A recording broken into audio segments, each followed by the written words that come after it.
अशोक बाबू जिंदाबाद, अशोक बाबू जिंदाबाद, अशोक बाबू जिंदाबाद, अशोक बाबू जिंदाबाद, अशोक माथुर जिंदाबाद, अशोक माथुर जिंदाबाद, अशोक माथुर जिंदाबाद, अशोक माथुर जिंदाबाद, अशोक माथुर अशोक माथुर जिंदाबाद।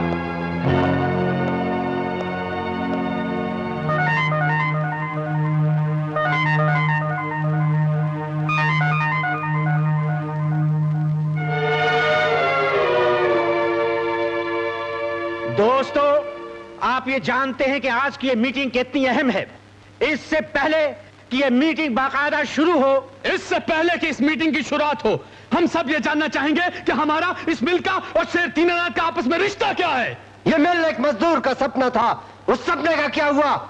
हम सब एक परिवार थे, उस परिवार का क्या हुआ? हमारे सब सवालों का जवाब चाहिए। हमें अपने सब सवालों का जवाब चाहिए शेर दीनानाथ।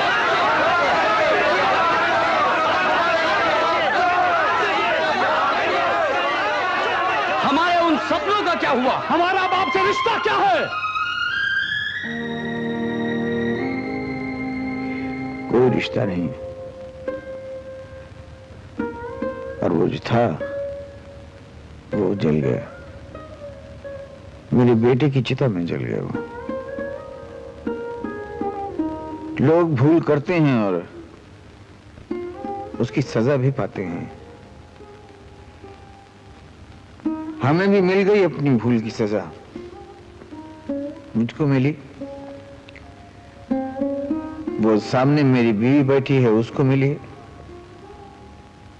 लेकिन हम दोनों से बढ़ के उस मासूम बच्ची को उसकी सजा मिली है जो सामने चुपचाप बैठी है।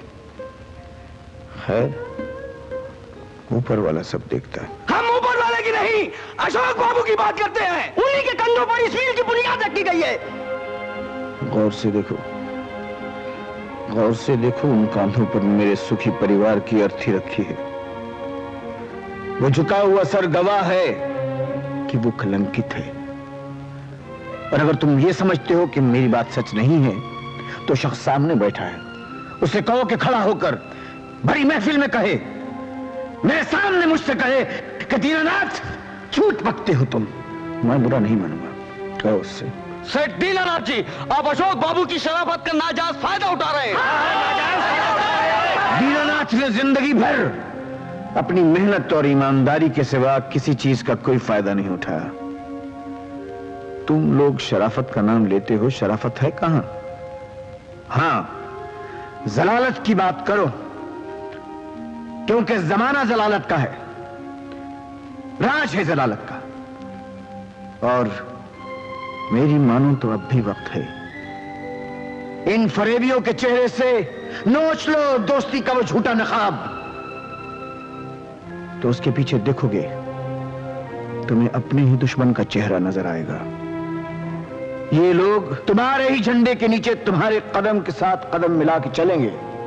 इनका एक हाथ तुम्हारे हाथ में होगा और दूसरे हाथ में होगा गद्दारी का वो खंजर, जिसे ये तुम्हारी पीठ में पेवस्त कर देंगे और तुम देखते रह जाओगे।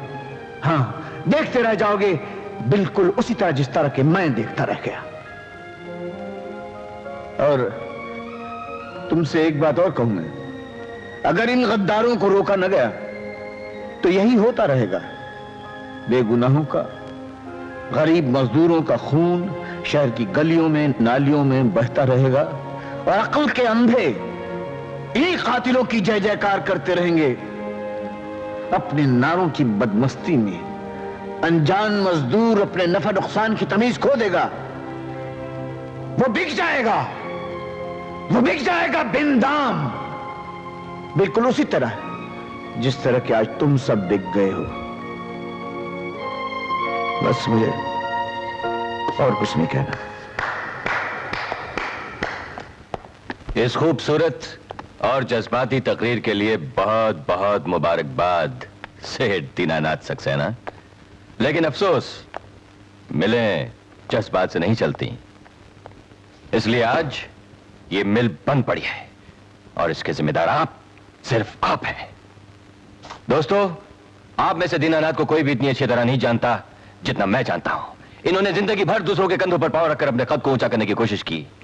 आपकी जरूरत पड़ी तो आपका सहारा लिया, अशोक की मदद दरकार हुई उसकी तरफ दोस्ती का हाथ फैला दिया, और हद तो यह है जब मेरी जरूरत पड़ी तो अशोक के शेयर्स गिरवी रखकर मुझसे पैसे लेने आए, और जब इनकी जरूरतें पूरी हो गईं तो इन्होंने हम सबसे अपनी आंखें फेर ली।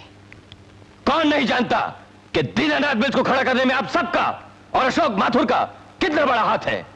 सेठ दीनानाथ सक्सेना सपनों की दुनिया में रहने वाले एक जिद्दी इंसान है। इन्होंने अपनी जिद में आकर एक होनहार इंजीनियर को निकाल दिया, मिल में हड़ताल करवा दी। चाहे मजदूर भूखे क्यों ना मर जाए, मिल बंद क्यों ना हो जाए, इनकी जिद है कि अशोक को वापस नहीं लेंगे। दोस्तों, दीनानाथ मिल्स को डूबने से सिर्फ एक शख्स बचा सकता है, और वो है होनहार इंजीनियर और आप सबका सच्चा दोस्त अशोक माथुर। इसलिए आज इनके गिरवी रखे हुए कागजात, इनके शेयर्स मैं इन्हें वापस देता हूं। लाइए।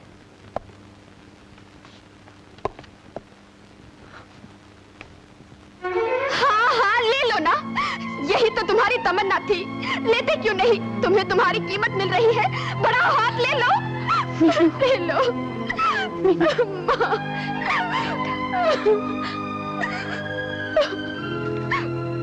अब बताइए, इन हालात में डीएन मिल्स का चेयरमैन कौन होना चाहिए? अशोक!